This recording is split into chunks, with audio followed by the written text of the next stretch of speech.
My name's Larry Raff, and I'm happy to welcome you on behalf of the board of the Friday Forum. I'm sure we're all looking forward to hearing our guests later. We're going to accelerate. Can you hear? We're going to accelerate things a little bit so that the presentation will begin a little sooner than usual, so we have plenty of time to take advantage of our guests. Excuse me. It gets much funnier. Dave Wellborn from Essex County Community Foundation, Neil Steinberg from the Rhode Island Foundation, and Paul Grogan from the Boston Foundation are our panelists, and we'll get to a more proper introduction later.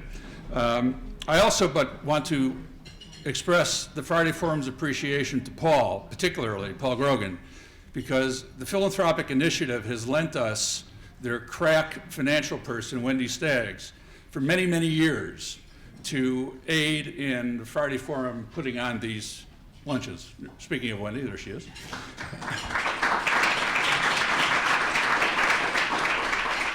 And now that the Philanthropic Initiative is part of the Boston Foundation, it falls to Paul's largesse to continue that, which I'm sure and hopeful that he will.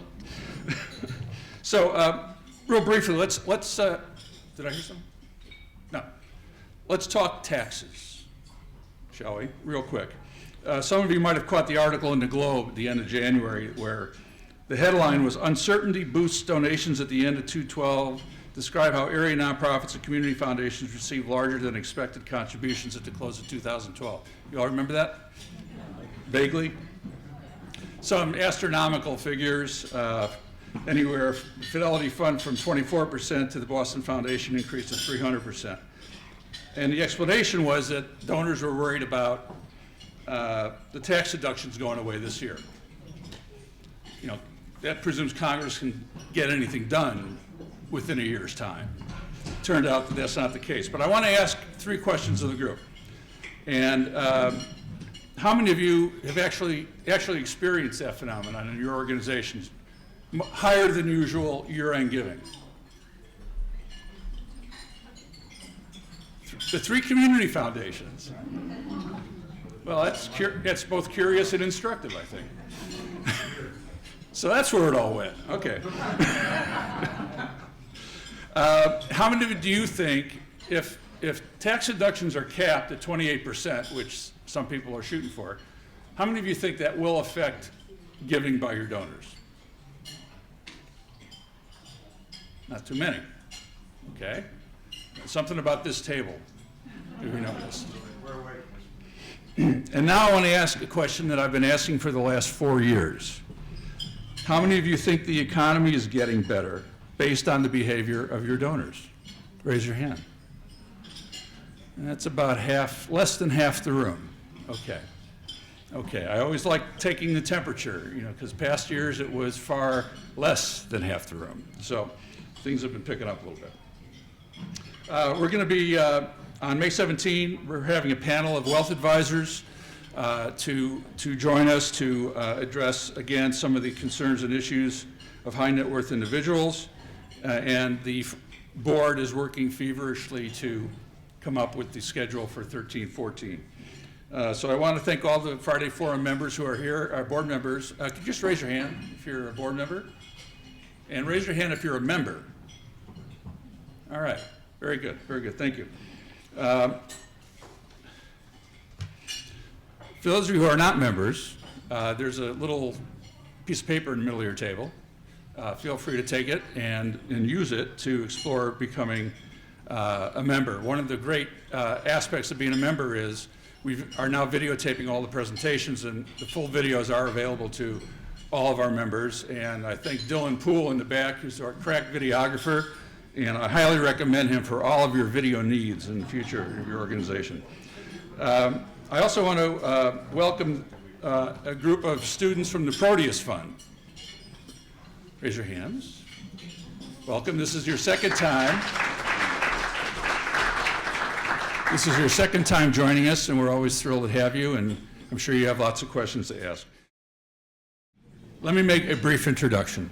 You've all read the biographical sketches of our presenters, so I'm not going to repeat that. These are all very accomplished professionals.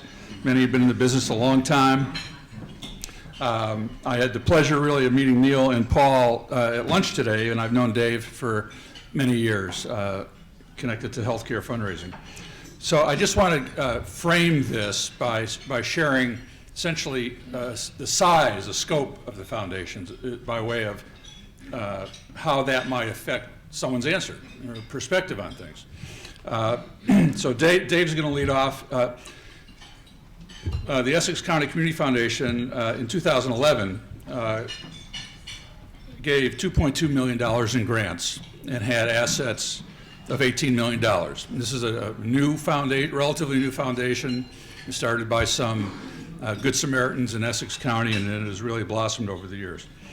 The Rhode Island Foundation awarded $26 million in grants in 2011, and at the time had a corpus of $552 million. And the Boston Foundation in 2011 gave $74 million in grants compared to 26 and 2.2, and had a corpus of $840 million. So I suspect they'll have different approaches to what they do for good reason. One, and two, I hope they'll address the question of why just those three hands went up about the spike in giving last year, no other hands. So there might be some lessons to be learned as well for that. So gentlemen, would you please join us at the table?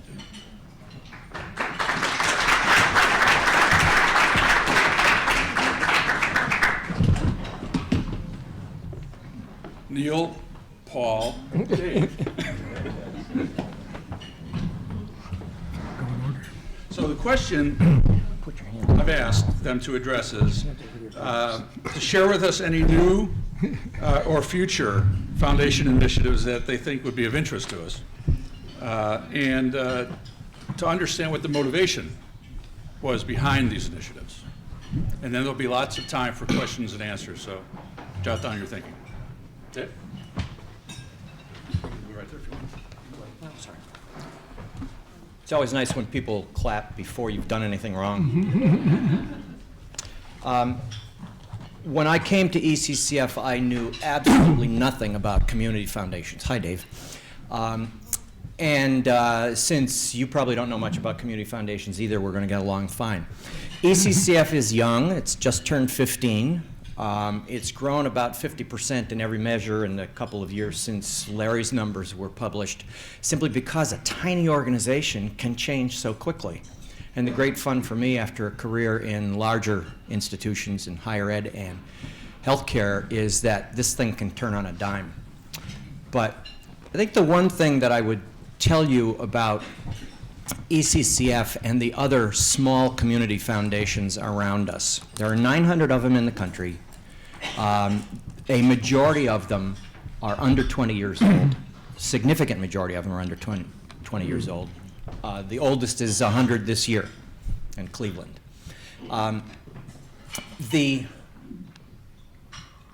When you start a small nonprofit in this nonprofit intensive place in Eastern Mass or this part of New England or Greater Boston, the most nonprofit intensive place on the planet, incidentally, in terms of the proportion of the economy that we are and the number of organizations per capita and all of that. For those of us in nonprofits who have been in other parts of the country, Boston and its suburbs are the land of sharp elbows because there are so many of us here doing what we do. For a new small nonprofit to make its way in society, it's got to find something different to do. You can't be just another fundraiser in a community full of fundraisers. So most community foundations measure their place in society by the size of their assets, and why not? We're supposed to be aggregators of philanthropic funds, and we're supposed to make wise grants in our communities to really goose things and make life better, change the quality of life. So ECCF, which has done a great job of philanthropy because it gives away most of what it gets its hands on all the time, decided early on that it was going to concentrate on trusteeship. Say, just for the simple math of it, there are 2,500 nonprofits in Essex County, which is the 34 towns in the northeastern corner of Massachusetts, over there. 2,500 nonprofits among 750,000 people. Suppose each of those nonprofits has 8 distinct folks on its board. Very quickly, there are 20,000 people in that county who sit on nonprofit boards. 20,000. Not one of those has any training in doing that. When you were on your first board, or I was, we didn't know what we were doing. What's this compliance stuff, and what does fiduciary really mean? Is that what my mutual fund is a fiduciary? I don't know. You all serve on boards, and you all work with boards, and you know that the training is pretty thin. So ECCF just decided, for better or for worse, that it was going to concentrate on trustees. A, they're the people we want to know, so that's in our interest. But B, if they're running all these nonprofits that society over time has decided it wants, Essex County has 81 hunger organizations. Not because we're hungrier than you are, but because there were that many communities and neighborhoods and people who wanted to create and support 81 hunger organizations or 140 affordable housing organizations in that tiny area. So we don't make a judgment about what they should be or what they should be doing, but we're going to try like crazy to make sure that they're very well governed, that their donors trust them, that every dollar is really well used, that the organization's sustainable, and increasingly that that organization plays well with others. So we convene all 81 hunger organizations and make them think about what they can do together that they can't do apart. We teach governance. Last Saturday was the annual Institute for Trustees. 400 board members spending a whole day gleefully talking about compliance and fiduciary and sustainability and all. It's really fun stuff. They're there for the toast to trustees at the end of the day. Our judgment has been, again, really small scale, very different from what these guys are doing with older, wiser, and wealthier organizations, is to concentrate on one area which distinguishes us because there's so little support for trustees. There's no B school, there's no association for all these organizations. So if you have it in your brain to start another nonprofit, A, we don't need it, and it's probably best if you join somebody because there's somebody already doing precisely what you want to. Think about your own economies of scale and your own effectiveness. And secondly, make sure that it's well governed because donors are skeptical these days. And we need to make sure that we maintain their trust. Thanks.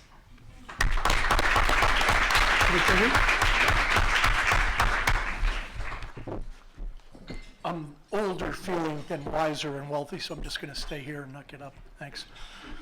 So the Rhode Island Foundation, and thanks, Dave, for at least introducing what a community foundation is. Just by way of background, personally, I was a banker for about 25 years, then went to Brown University and was vice president for development for 4 years, where I learned a little about fundraising and came to this community foundation 5 years ago. 6 years ago, I didn't know what this community foundation was, and I had lived there for most of my life. So the first person that I met when I came to the community foundation was I went up to see Paul Grogan in Boston. I said, well, Boston's been around for a long time.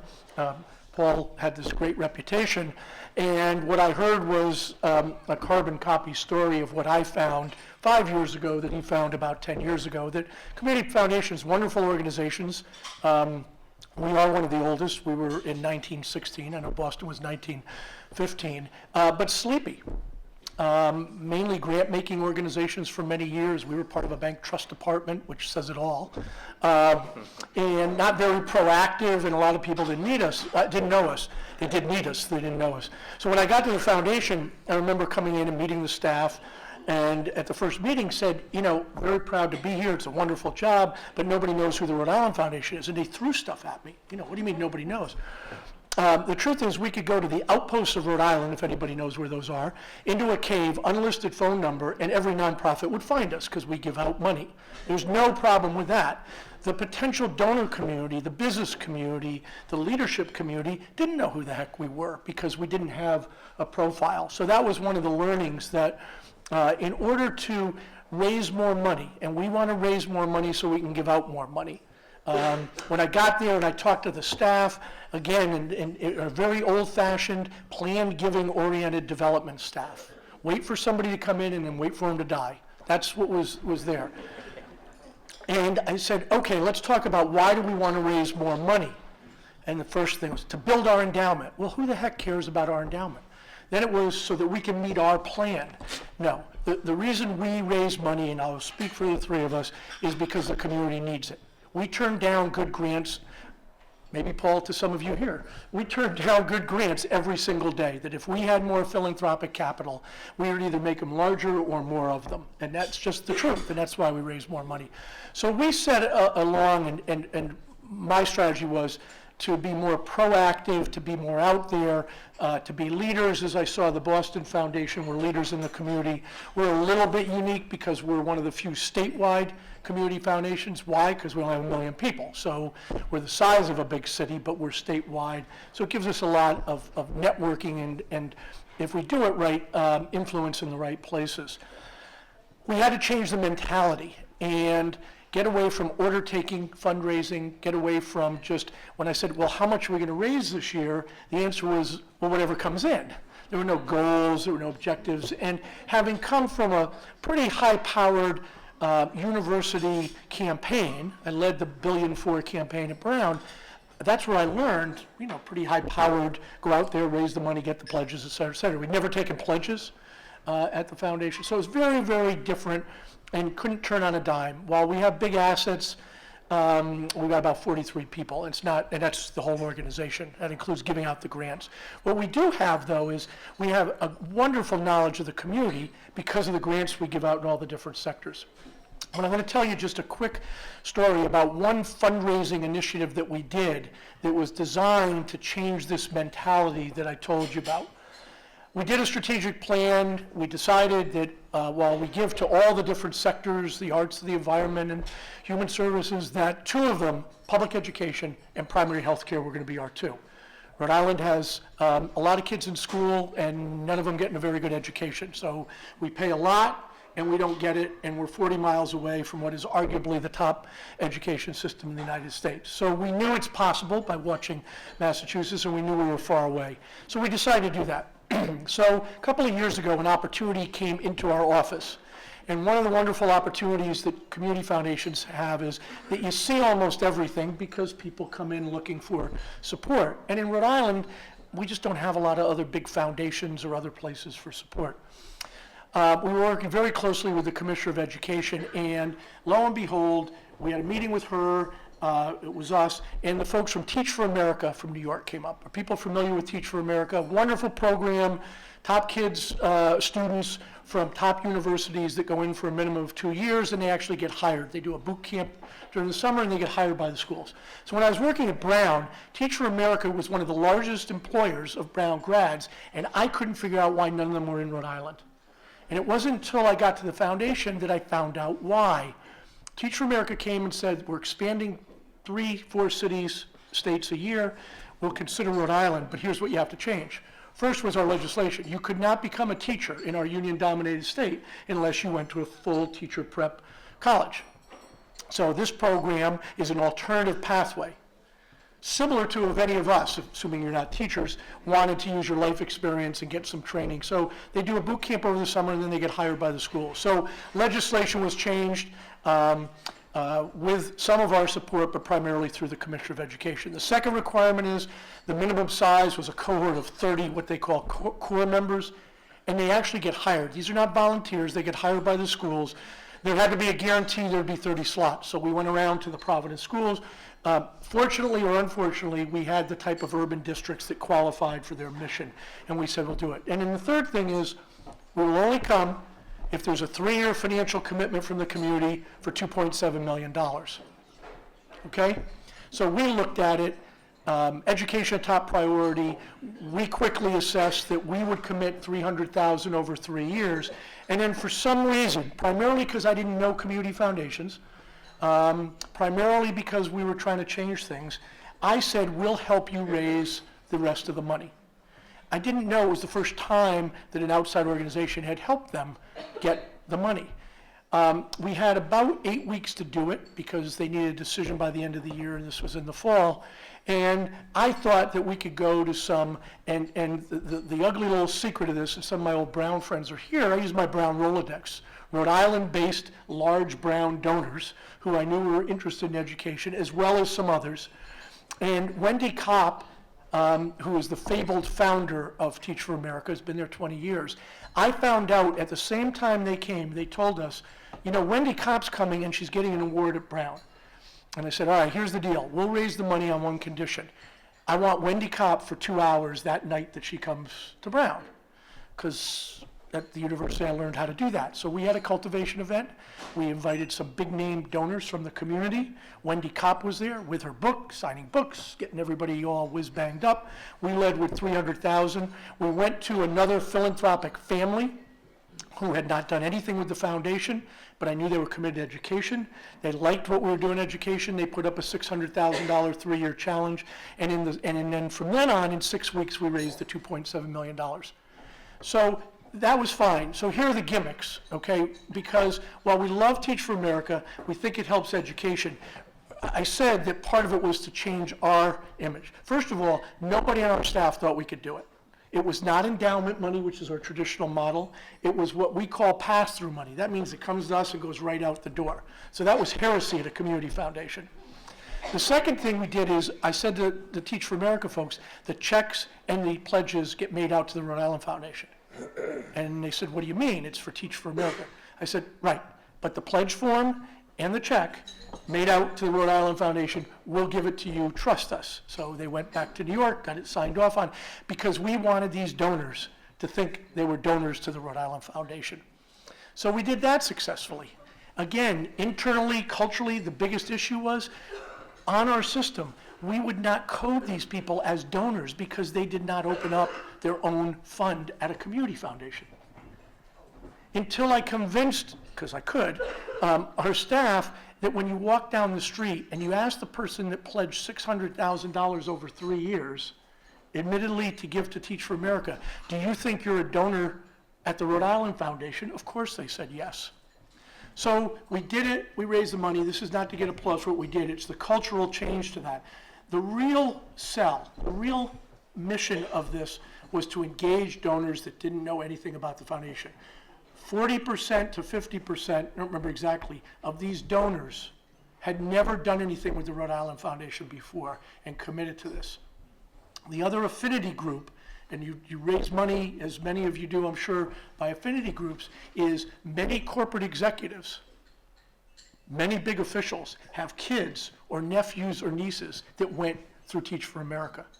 So the managing partner of the largest law firm had a daughter in Teach for America. We didn't learn this till after we got started. That law firm committed $100,000 over the 3 years. They'd never given anything to the foundation. They'd never even given that magnitude.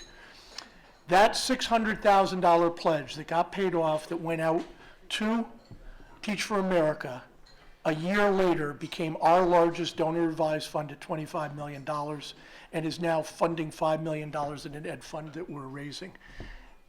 That's how we turned this kind of turnkey, gimmicky, something we hadn't done before, fundraising. That's what I think that fundraising is about, responding to the need, responding to what the donors want to do, marrying their passion and their motivation and their need for change with the leadership that my friend Mr. Grogan taught me is critical to a community foundation, and then changing the dynamics of what we're doing. So that's my example.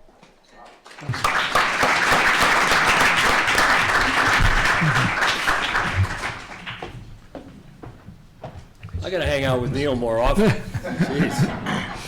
Thank you for those kind comments.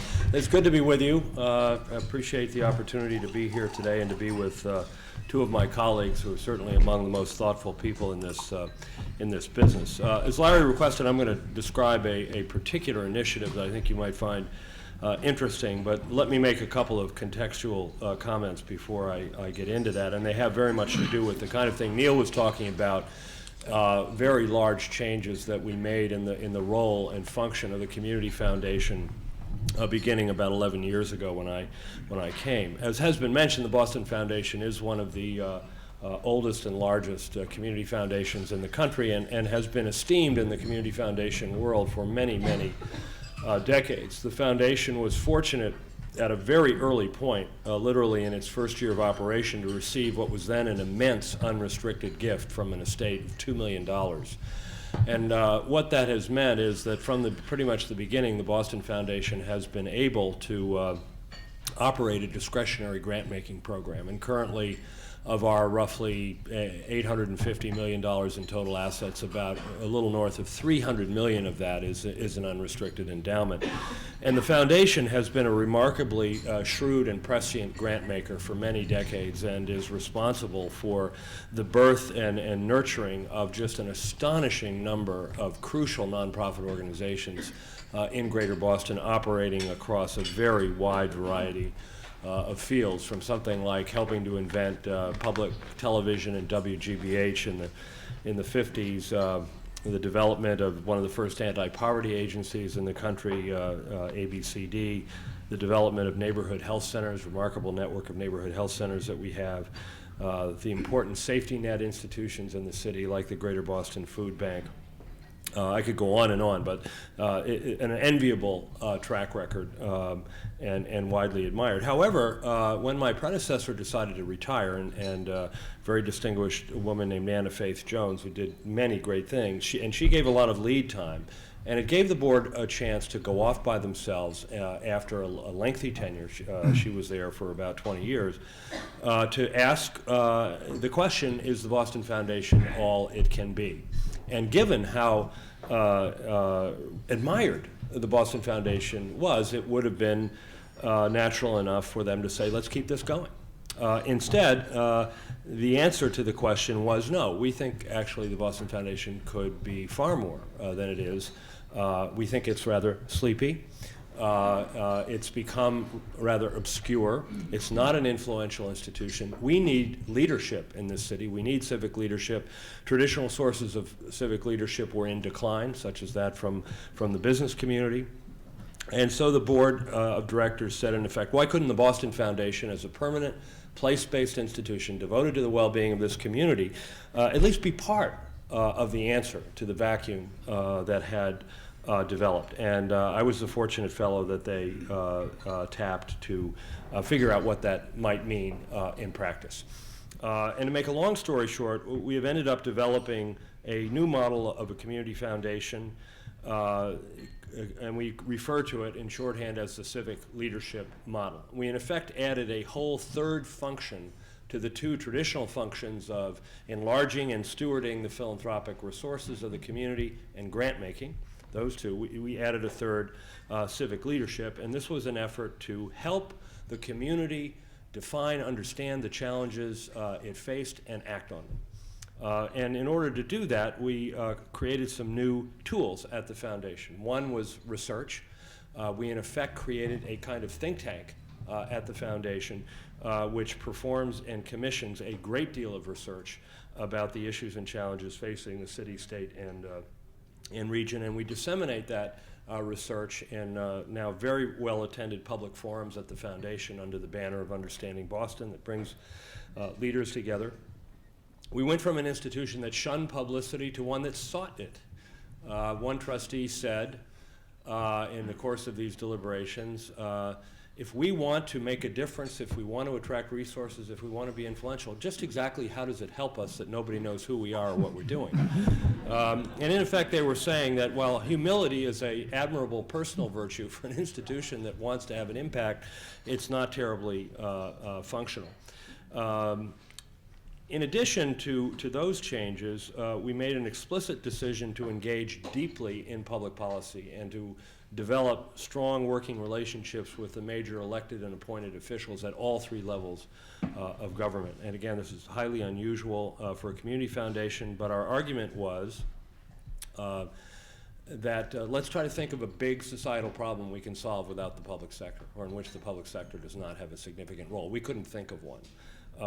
And we thought that the partnership with the foundation could be influential in developing the choices that the public sector was making in a host of areas.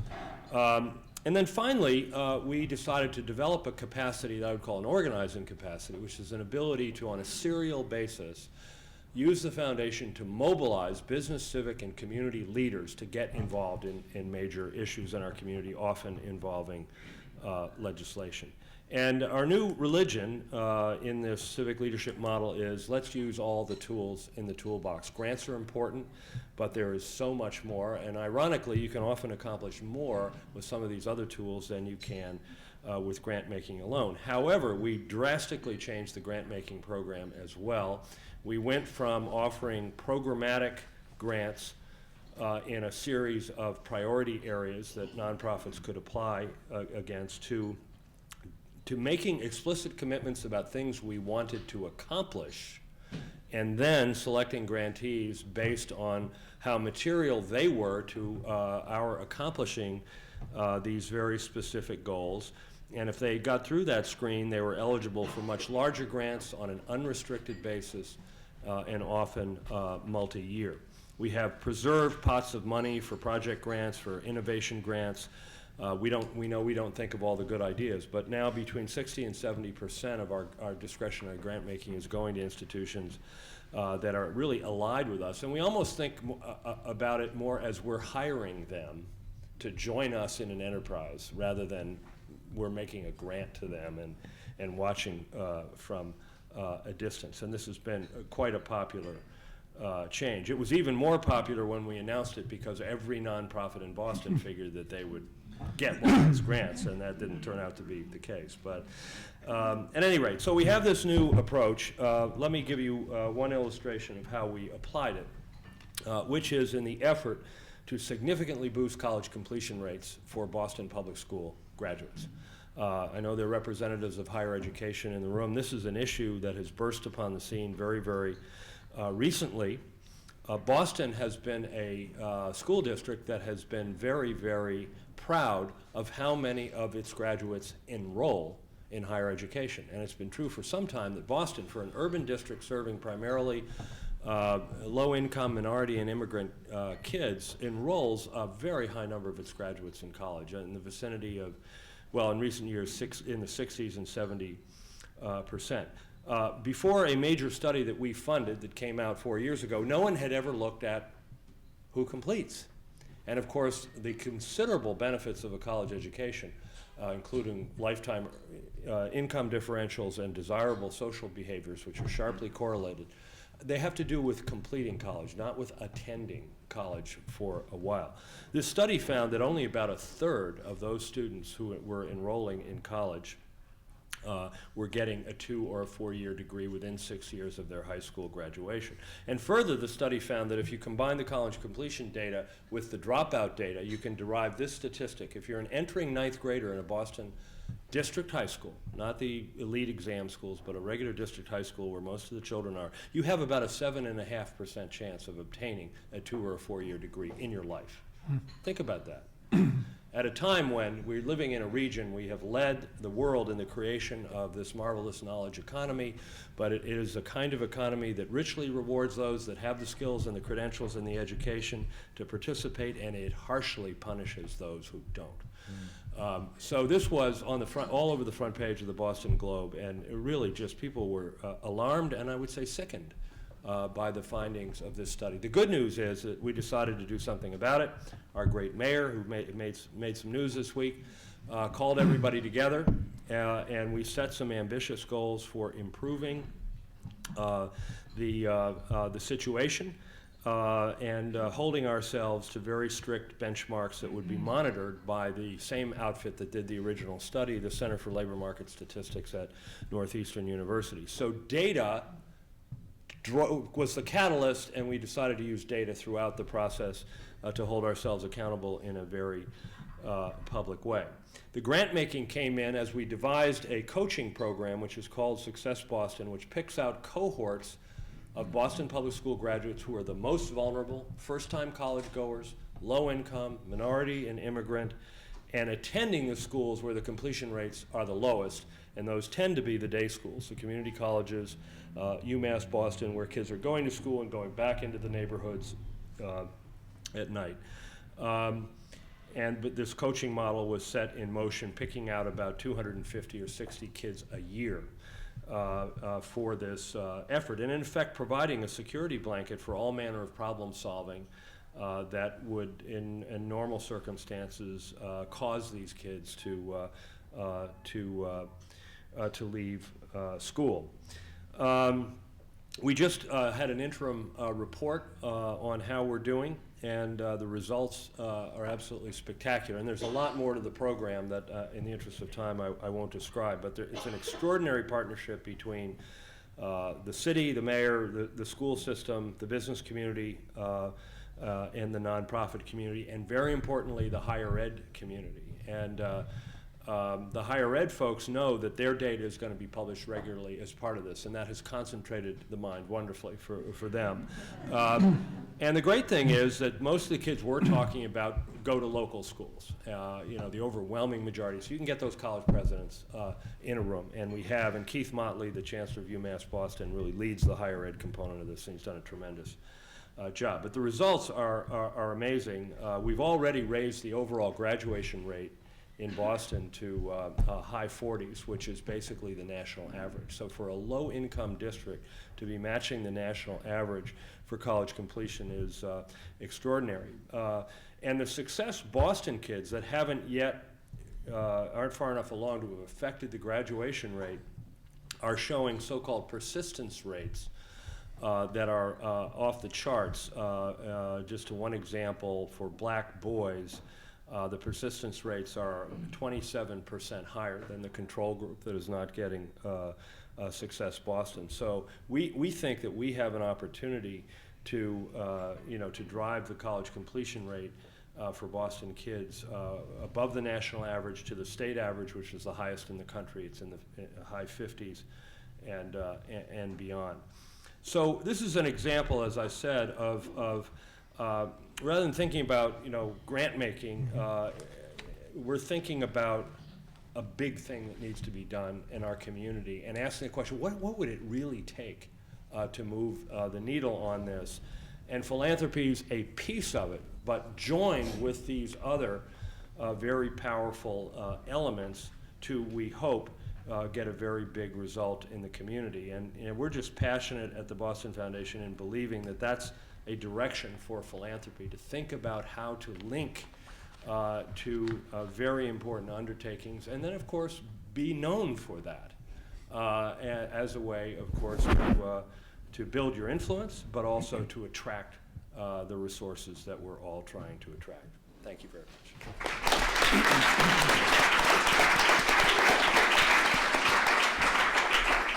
Thank you. 3 foundations moving the needle in dramatically different ways based on their community. So we'd like to open things up for your questions. And hopefully the questions will have some overarching relationship to what goes on in the lives of everyone here. I've got a long list, so if you don't have any, I can. Andrea, please. Hi there, Andrea Ferrero, lifespan, Providence, Rhode Island. As your missions have changed over the years, how has that impacted the structure of the organization, the size of staffing, skill set you have to bring on board or not, or mind from within the organization? Many different directions, but I'm sure there's some impact internally as well.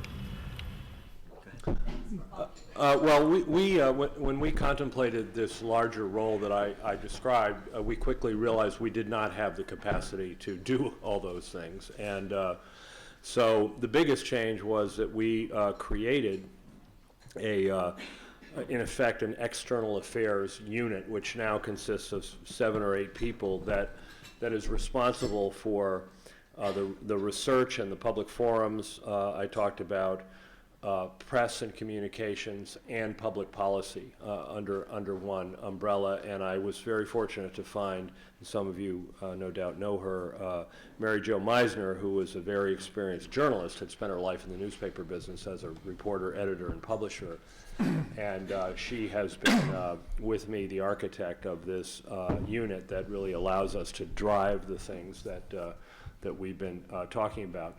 And that was a significant expansion of the staff, and we were fortunate to develop a revenue source for that, something called the Civic Leadership Fund, where we tested the idea of whether the community would support this new set of activities by the Community Foundation. We've been able to build that up very significantly based on modest contributions from lots of individuals, families, and some institutions, and that defrays part of the cost. But one of the things we had to kind of go through with the board, but the board got it right away, is that we weren't going to measure ourselves by the traditional ratios, you know, how little administrative costs we spend in relation to the grants, that we were staffing up to do different things, and that wasn't as relevant as it used to be. So we're pretty heavily staffed. I imagine, I haven't done the comparison, but compared to most community foundations, because we're doing a lot of things that the others don't do. I've joked before that if you want to know what the Rhode Island Foundation is going to do next year, look and see what the Boston Foundation did 5 or 6 years ago. So some of what Paul says, we're a little bit on that trajectory. And I agree, and we just started this Civic Leadership Fund that Boston's been doing for 10 years. We started it last year as our first year. But I'll talk a minute, since I talked before about the development staff, huge cultural change. And we have been slow. Somebody told me when I left the bank that nonprofits are, quick to hire, slow to fire was the expression, and I've seen that. You know, if I did what I did in banking, I would have turned over half the staff in the first 3 months. And not because they're bad, just because we're changing. So in development, we've had to change the culture, and we're still changing the culture. So we have a new director of development. We brought in some people that were not just plan giving officers. When I got there was no development department. It was gift planning. I didn't even know what that meant, other than the obvious of trust and estates and things like that. So we've had to change. And as you go to this leadership model, which we embrace, it's a different type of staff. It's a different type of board. It's a different profile externally. We spend a lot of time saying, we did this, or we did that, to the point where now, as Paul, and it was music to my ears, it's not unsavory to get your name out. It's not unsavory to be in the public eye if you're doing good things, and it opens up a lot of doors. So culturally, I think, for us, that's where we're still evolving. When I arrived at Essex County Community Foundation 4.5 years ago, there were 2 people on the staff. So I added 50% all by myself. We're now 10, and we have hired people who are very senior at what they do. We're a staff of people who either, like me, tried to retire and failed, or people who are actively contemplating it at that stage in their life, because we are a teaching organization, much more than we can be a grant-making organization at this stage in the game. And so if we want to be able to go into these nonprofits, our staff averages 4 direct contacts with a nonprofit every day. So we're out there all the time working with people on their issues. The idea being to raise the sector. The sector already knows what to do. We're trying to make them better at it. So the guy who works on sustainability with organizations, another euphemism for fundraising and good financial management, is somebody who ran a consulting firm nationally, and he has personally done campaigns for 350 organizations. So when he parachutes into one for 2 hours next Tuesday morning, he takes with him a great deal of expertise that can quickly help that organization. So again, completely different model. It ain't better, but it's different. Yes, Marilyn. Marilyn Kuhart. I just want to say that having worked with several nonprofits in the human services sector, it's so important what you all do, and then we often wonder how can we get in front of your donors And I think what a number of other community foundations throughout the country have done, and the Boston Foundation recently did with the Giving Common, is just marvelous. And I don't go to GuideStar or Charity House anymore. I go to Giving Common to see the local foundations. It's very good.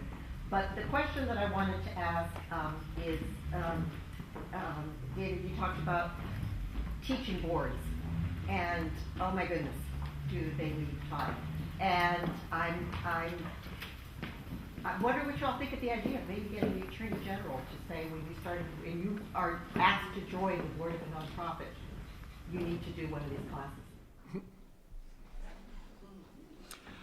The Attorney General is very friendly to that, and her staff does help us with our teaching. So you should realize that the Attorney General, at least in this Commonwealth, is not at all interested, for a variety of reasons, not at all interested in enforcing things with you nonprofits.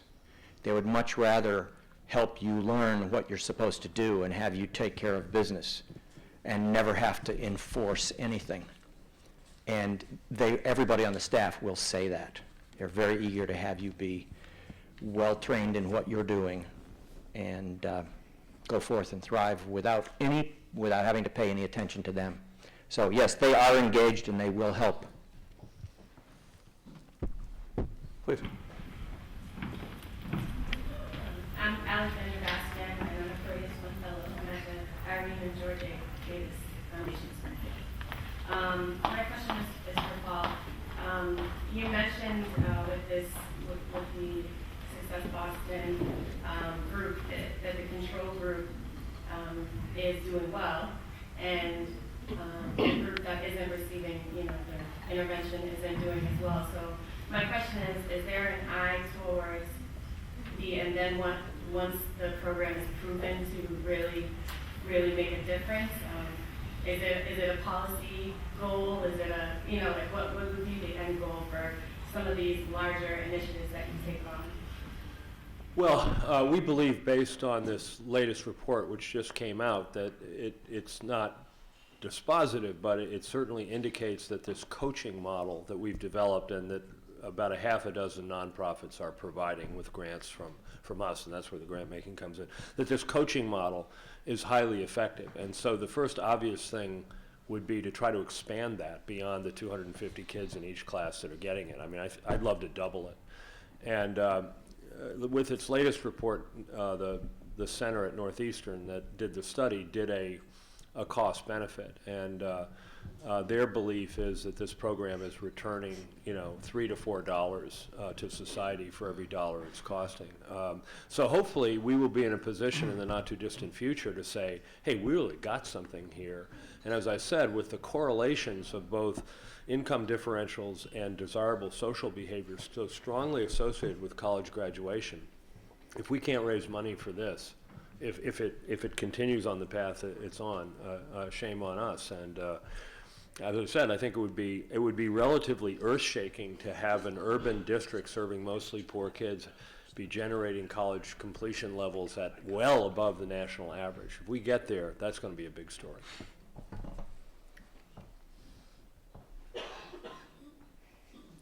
Well, let me toss one in. How do you take advantage of your donor-advised funds to help move forward the initiatives that we've heard today? Well, it's interesting. When I arrived at the Boston Foundation, I had raised a lot of money from community foundations around the country, so I understood the grant-making function. I didn't know anything about the donor side, and that turned out to be a good thing because I asked a lot of really dumb questions about it, and it turned out, within my first year, I completely dynamited our development operation, and we started over because there was no focus, there was no clear connection. In fact, there was really a wall between the whole donor side and what we were doing with our discretionary grant making. And so we wanted to change that, but we were sobered by a series of focus groups that we commissioned among our donors, in which the message came back very, very strongly that they didn't want to feel obligated because they have their fund at the Boston Foundation to fund things that we sent them or pitched them. But the focus groups also revealed a receptivity if we knew what their interests were, and we would bring them things in a kind of a knowledgeable way. And so that's the path we have been on, and now we are doing very well with the Civic Leadership Fund. 40% of that now comes from donor-advised fund holders, and certain programmatic initiatives that I think one of the things that marks them is where the donor can feel like their incremental contribution actually is generating an incremental result. So they like things like Success Boston, where you can tie their grant making to a specific expansion of the program or whatever. But in total we're now getting between $2 and $3 million a year from donor-advised funds supporting initiatives of the foundation. So up from zero, practically, when I was there. That's pretty good, but it's gone more slowly than I would like. We've had to proceed with some caution. Yeah, I just very quickly echo that. We have an effort for co-funding, whether it's by initiative or a specific grant, that we're doing something with a charter school. We know several people who have been supporters of different innovative ideas in education. We say we've got a grant request for X, would they like to participate with us? And so, in probably 3 years from zero to maybe 300,000-400,000 of that, again, empowered to copy on our Civic Leadership Fund. Initially, our staff said, well, we're not going to go to donor advised funds. We already have that money. That's not new money. But you're taking what's designated money by the donor to be discretionary for the community, and so have gotten more active in that. But it's a good question. We're concerned, and Rhode Island is one of the few states that had a decline in population. Because of our economy, a lot of our donors' kids are moving out of state. And what that does in a donor advised fund that goes to the next generation. And our big concern right now is that next generation is going to be given to the Philharmonic in Houston and the Food Bank in Chicago. So what can we do with our donors up front, ranging from, mandatory X% has to go in Rhode Island, which probably would not go over well, to better having the conversation early on, what's your intent? And if the intent is, well, of course I want it to benefit. Well, when your 12-year-old kids are taking this over down the road, if they don't live here, do you still want it in Rhode Island? Well, we'd want at least 50% write it into the documents, because otherwise we could find ourselves on a trajectory where, and I'm being very selfish on behalf of the state of Rhode Island, where a significant percentage of the next generation of donor-advised grants are not going to Rhode Island, and we're starting to see that now. So to me, it all comes back, and I think what Paul's saying, working with the donor, but with a goal in mind, and not just being the order taker that said, here's what I want to do. Right now, and I don't know about your donor advised funds, ours, we have unlimited lineal passing along. So it can go to the children, then the grandchildren. In New York, I believe, in New York Community Trust, 2 generations, boom, it's in the general fund. We're looking at that now, too, to see how we work with that. What does yours do? Well, I got you. Unlimited succession, Yeah. but what we're doing now is marketing what we call the permanent fund, which is the Yeah. endowment to donor-advised fund holders, trying to persuade them to allocate a portion to the permanent fund as it succeeds to their children, and the reception's Yeah. been pretty good. It's early, but Yeah. Mm-hmm. promising. Dave, anything on that? Is everybody clear about what a donor advised fund is? It's a better idea than a private foundation. The tax deduction's better. That's the real. Services and support, it's just a better idea. If you have donors who are thinking about creating a private foundation, send them to the community foundation, tell them to restrict the fund for you. Why not? We have 1 generation successors, and they're named when the fund is set up. It's our children or Waldo and Susie, and then it becomes a discretionary fund of the community foundation. But that's just beginner's luck on our part. We have 129 donor-advised funds. We know what the great majority of those people are interested in, and we're just starting to be knowledgeable enough to go to them and say, hey, we're working on trying to fix the Lawrence schools. You want to help? So, Thank you. Well, I think we've come to that time. I want to thank our panelists. You all have very important